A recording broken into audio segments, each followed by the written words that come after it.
दादा धीरे बोलिया बोलेला सोनार आई हो दादा ननदो के संगे हम गईनी बाजार आई हो दादा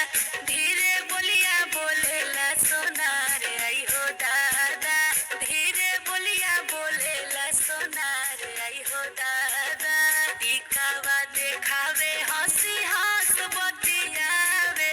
ननदो के हमारा हो बड़ी निक लागे टिकावा देखावे हंसी हंस बतियावे